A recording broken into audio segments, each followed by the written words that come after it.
Com a palavra, então, a ministra Morgana. Cumprimentando os nobres advogados, trata-se de ação rescisória ajuizada por Braskem em face de 98 trabalhadores portuários. Tribunal Regional do Trabalho da 17ª Região julgou improcedente a ação e ambas as partes interpõem recurso ordinário.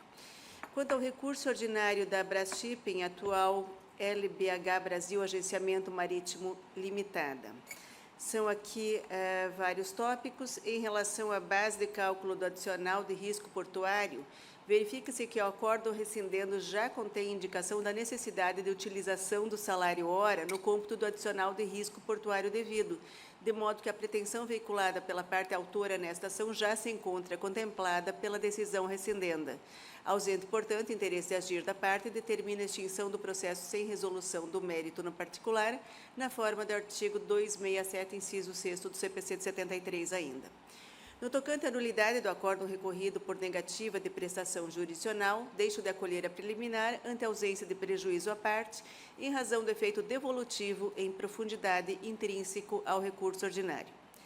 Quanto ao tema da prescrição bienal, a invocação de afronta ao artigo 7º 29 da Constituição Federal esbarra no óbice da súmula 298-1 do TST, uma vez que a questão do marco inicial da contagem do prescricional bienal, na hipótese do trabalhador portuário avulso, a partir da data de cada nova escalação no porto, não foi objeto de exame na decisão rescindenda. Em relação ao adicional de risco portuário, a pretensão foi veiculada sob dois enfoques distintos. Quanto ao primeiro, labor em terminais privativos, a alegação de violação do artigo 5º caput da Constituição Federal esbarra no óbice da súmula 298-1, ao passo que o artigo 7º 23 da Constituição Federal disciplina matéria alheia àquela discutida no acórdão rescindendo. Por sua vez, em relação à legislação infraconstitucional, incide o óbice da súmula 83-1, uma vez que a questão somente veio a ser definitivamente pacificada no âmbito desta Corte Superior em 2011, ante a edição da OJ 402 da SBDI 1.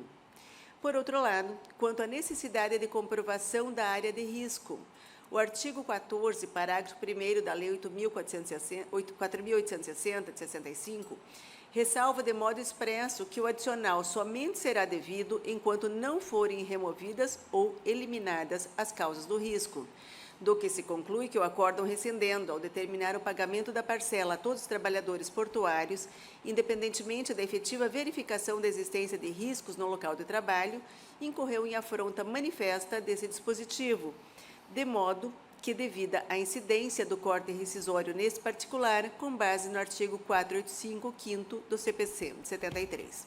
Contudo, adentrando o juízo rescisório, no exame dos autos da ação subjacente, revela a existência de prova pericial em que constatado risco no local de trabalho, de modo que se impõe a manutenção da sentença de procedência do pedido de adicional de risco portuário por outros fundamentos. Quanto ao recurso ordinário dos réus, honorários advocatícios na ação rescisória, o tema tratado, considerando a sucumbência recíproca e à luz da súmula 306 do STJ, devem ser compensados mutuamente os honorários. Assim, mantém-se a decisão regional por outros fundamentos. É como voto, senhor presidente. Ministro Douglas. Obrigado, ministra Morgana. Estão inscritos pelo recorrente Dr. Guilherme Cipriano Dal Piaz e também pela outra parte recorrente, Dr. Maurício de Figueiredo Correia da Veiga. Dr. Maurício, deseja fazer uso da palavra? Sim, senhor presidente, com procuração nos autos, pelo recorrente LBH, eu peço uso da palavra. Palavra concedida pelo tempo regimental de 10 minutos. Senhor presidente, senhores ministros, a matéria foi muito bem tratada e esgrimada pela eminente ministra relatora, em relação aos fatos que estão sendo discutidos nos presentes autos. A recorrente LBH sustenta, nesse caso, que não há que se falar no óbice da súmula 83, tendo em vista que, no primeiro ponto, há discussão de matéria constitucional, artigo 7º, inciso 23, que é a matéria pertinente para ser tratada e discutida nos presentes autos. E o que se discute aqui? O TRT de origem da 17ª Região aplicou o entendimento de que o adicional de risco é devido para todos os portuários de forma indistinta, sejam eles trabalhadores permanentes ou trabalhadores avulsos. E é por isso que a parte invoca a violação do artigo 7º, 23. Tendo em vista que estamos diante de alegação de afronta à Constituição Federal, não incide o óbice da súmula 83. Mesmo que, argumentando, ultrapassada essa questão da discussão constitucional, ao contrário do que mencionou e afirmou o TRT de origem, a matéria não era controvertida em 2011. A matéria já estava pacificada desde 1965, com a edição da Lei 4.890, que dizia que o adicional de risco ele era devido quando a administração dos portos definir as atividades de risco durante o tempo efetivo dispendido naquelas atividades, e enquanto não forem removidas ou eliminadas as causas de risco. Portanto, o que o TRT fez? Ele presume a atividade de risco. E presume a atividade de risco para os trabalhadores permanentes, o que, então, atrairia esse adicional para os trabalhadores avulsos. Inclusive, o tema 222 do Supremo Tribunal Federal, onde houve essa pacificação em termos, porque foi um tema de repercussão geral que poderia ter sido melhor explicitado. Mas, quando o Supremo Tribunal Federal ele fixa o tema 222, ele não afirma que o adicional de risco vai ser devido por isonomia, simplesmente, mas ele fala, se o trabalhador permanente recebeu o adicional de risco, o avulso também receberá, para evitar uma discriminação. Agora, isso não quer dizer que o adicional de risco vai ser devido sempre. Inclusive, tem até uma decisão interessante exatamente nesse sentido. No RR 265, dígito 93, em que essa Corte já menciona que o Supremo Tribunal Federal não atribuiu aos trabalhadores portuários avulsos o direito irrestrito ao adicional de risco portuário, mas apenas quando as circunstâncias revelassem a coexistência de trabalhador com um vínculo permanente e trabalhador portuário avulso, ambos laborando em condições de risco. Tem uma decisão também do ministro Alexandre Luiz Ramos, de setembro de 2021, no RR 1268, que no próprio trecho do acórdão, Sua Excelência menciona que, no caso em exame, para que o trabalhador portuário avulso tenha direito ao adicional de risco, é necessário que exista o trabalhador portuário com vínculo empregatício percebendo o respectivo adicional. Entretanto, no exame das decisões proferidas pelas instâncias ordinárias, em momento algum, há referência à existência de empregados permanentes, vinculados aos operadores portuários e à administração do porto, que recebem adicional de risco, exercendo atividades coincidentes com as do autor. Portanto, o corte rescisório, no presente caso, ele é medida que se impõe porque, do contrário, vai prevalecer a tese do TRT da 17ª Região, no sentido de que o adicional de risco é devido de forma indistinta. Essa que foi a tese do TRT, que eu peço vênia, inclusive, que é a tese que está sendo objeto da presente ação rescisória. Peço vênia para ler esse trecho, que é fundamental, que foi a tese consagrada. No que se refere à alegada violação dos artigos 14 caput, parágrafo 2º, e 19 da Lei 4.860, de 65, bom que se registre que o julgado rescindendo data de julho de 2001, sendo certo que a matéria atinente referida à lei possui interpretação totalmente controvertida, devendo ser destacado que o pedido incerto na inicial da reclamatória originária, 1760 de 94, diz respeito a período anterior à vigência da Lei 8.630 de 93. Assim sendo, dado ao caráter controvertido da matéria, ao tempo da decisão rescindenda, não há como proceder o pedido formulado em ação rescisória. Aqui eu faço um parênteses para reiterar que não havia essa controvérsia. A controvérsia era em relação à isonomia, porque a controvérsia existente nessa época era o fato do trabalhador permanente no porto receber o adicional de risco, o avulso tem que receber também. Essa era a controvérsia. E foi isso que o Supremo Tribunal pacificou, então, no tema 222. Agora, quando o trabalhador permanente não recebia o adicional de risco, logo, o avulso também não recebia, porque essa era a dicção da Lei 4.860, de 1965.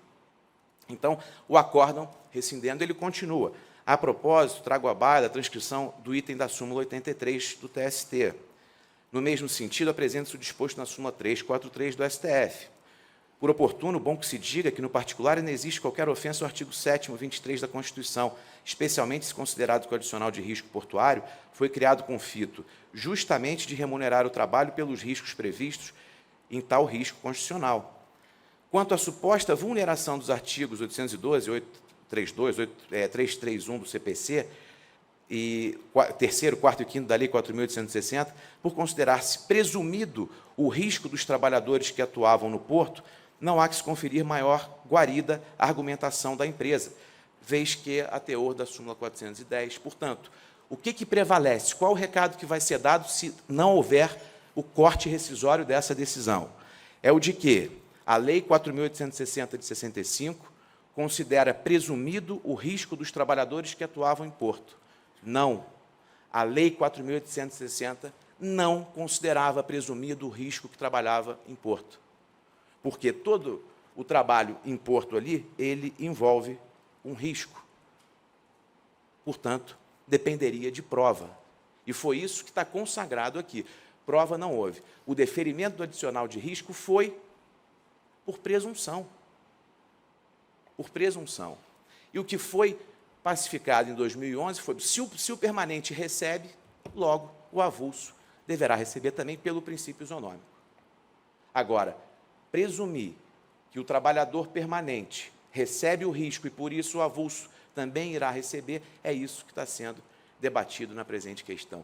E por essa razão, senhor presidente, senhores ministros, é que, no presente caso, primeiro, há uma violação direta à Constituição do artigo 7º, 23, o que afasta a questão da controvérsia. Mesmo assim, se entender que não há a violação do 7º, 23, apesar de ser matéria constitucional, tanto é que o Supremo definiu no tema 222, se não fosse discussão constitucional, a matéria não chegaria no Supremo. A matéria é constitucional.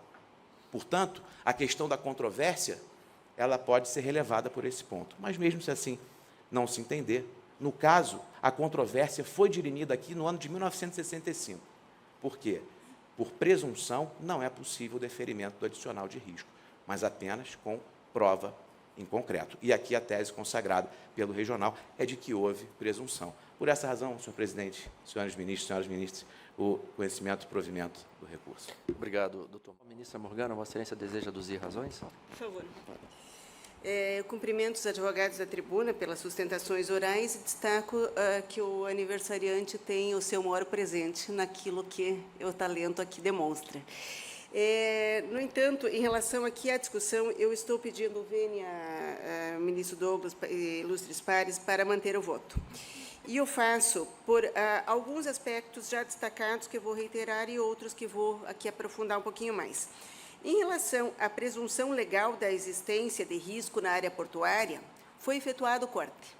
Esse fundamento foi reconhecido como a violação, a afronta ao artigo 14, parágrafo 1º da Lei 4.860. Nesse aspecto, a ação rescisória foi julgada procedente, porém, há laudo pericial.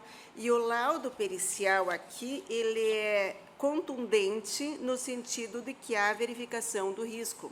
Constata ali o perito no laudo pericial, e aqui o juízo rescisório faz a análise de modo, a meu ver, exauriente. Exposição à ação de cargas, produtos insalubres e perigosos, os mais variados tipos. Expõe também os reclamantes à penosidade, exercendo o trabalho a céu aberto, à noite, sujeito a intempéries.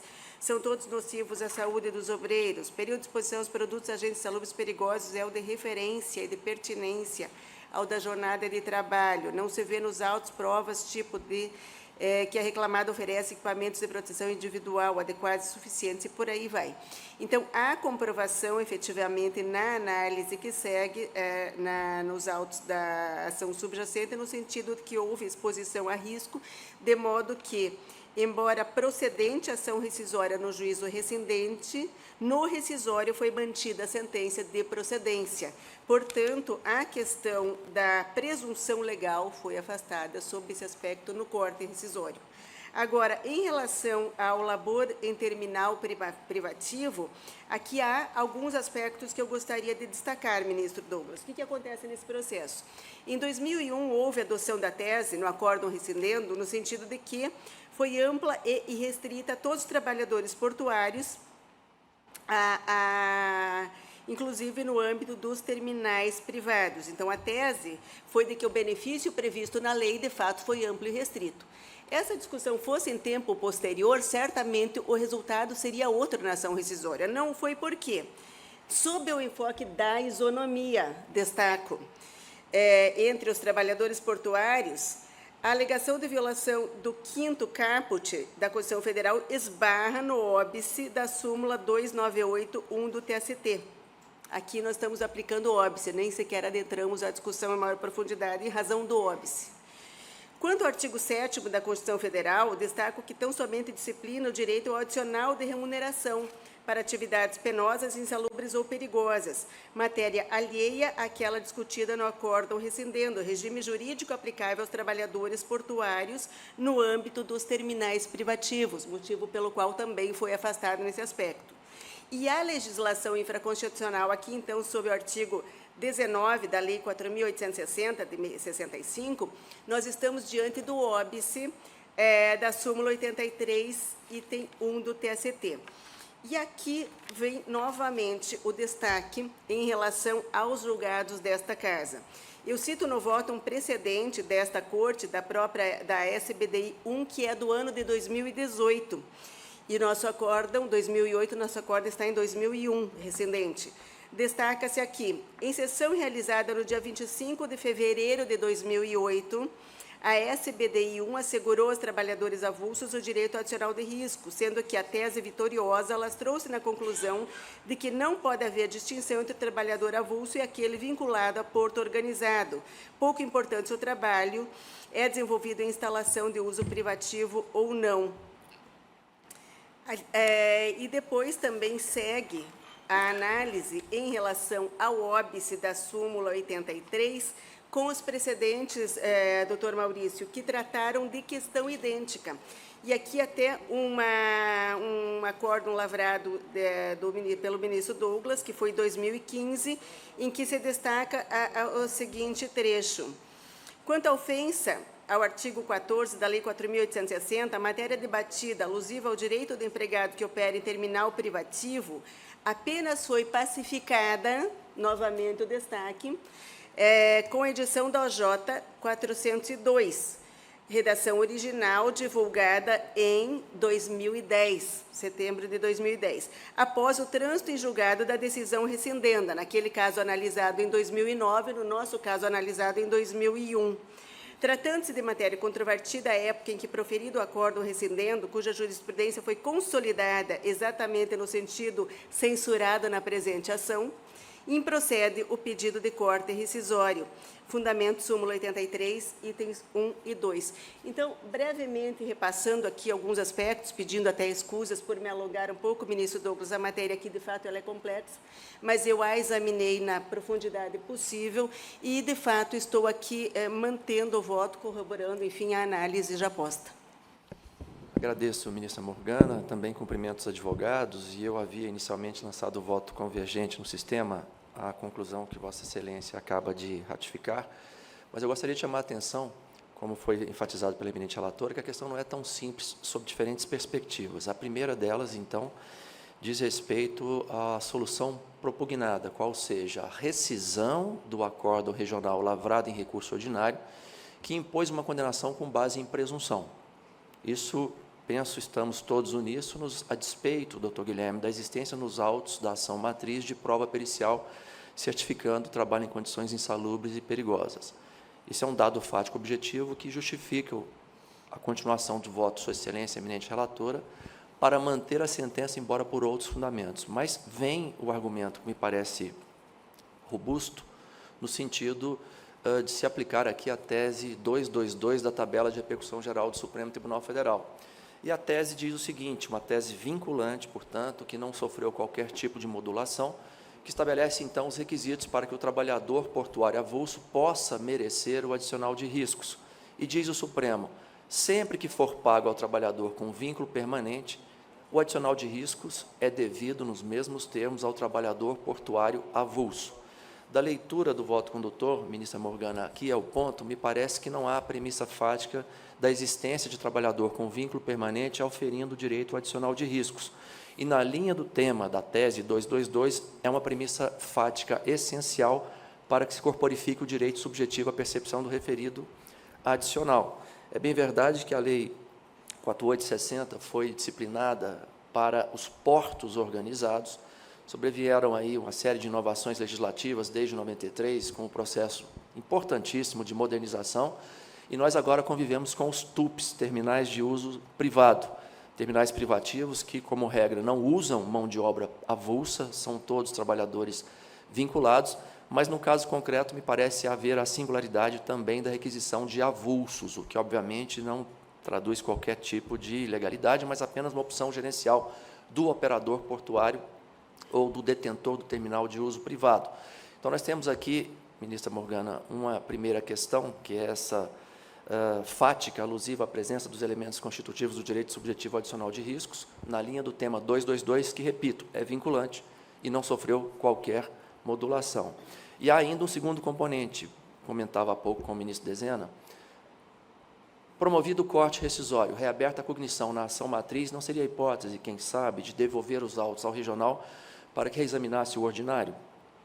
Porque ali haveria ampla possibilidade de discussão fático-probatória, garantindo-se, inclusive, às partes, à parte eventualmente sucumbente, o acesso à senda recursal própria. E aqui eu me refiro à competência funcional das turmas do TST para, eventualmente, examinar um recurso de revista que venha a ser interposto contra um acórdão lavrado pela Corte Regional, reexaminando amplamente os fatos e provas. Então, dois aspectos que eu moderaria, Vossa Excelência. O primeiro, se nós não teríamos aqui que considerar também a existência de trabalhadores permanentes recebendo o adicional de riscos, a despeito da existência nos autos de prova pericial conclusiva nesse sentido, no sentido do direito da presença de condições insalubres e perigosas. E o segundo é acerca de não ser o caso de, ao revés de, desde logo, examinarmos o conflito, determinarmos o retorno dos autos ao regional para que retome o julgamento do ordinário a partir da premissa de que a condenação por presunção é inadmissível, viola o artigo 14 da Lei 4860. São duas ponderações que faria Vossa Excelência nesse instante. Em relação ao retorno ao tribunal para exame, ministro Douglas, quero crer que nós estaríamos aqui diante de uma causa madura e prosseguindo no juízo rescisório, como fazemos nos demais processos. E também quero crer que, considerado o efeito devolutivo integral, fiz o exame completo. Fatos, provas e todos os elementos que aqui me fizeram chegar à conclusão do laudo pericial no sentido da verificação do risco. Então, eu manteria o voto por esses fundamentos. E, em relação à questão da isonomia, nós temos aqui a ausência de pronunciamento explícito. Não, nós estamos diante do óbice da súmula 298. Na verdade, é uma matéria que não se adentrou, porque ela não foi tratada no acórdão rescindendo esses aspectos aventados aqui por Vossa Excelência. Então, eu não teria um entendimento diferente daquele que apresentei, mas, enfim, fica aberto o debate, é válido, claro. Perfeito, ministra Morgana. Apenas eu ponderaria que nós estamos discutindo o julgamento do recurso ordinário, não haveria necessidade de observância da súmula 298 em relação ao tema 222 ou à configuração a presença dos elementos constitutivos do direito subjetivo adicional de riscos. Mas eu vou pedir vênia, então, a Vossa Excelência, eu vou pedir vista regimental com notas taquigráficas das sustentações orais e prometo trazer o caso semana que vem. Então, julgamento suspenso em razão de vista regimental a mim, deferida por mim mesmo, registradas as sustentações orais.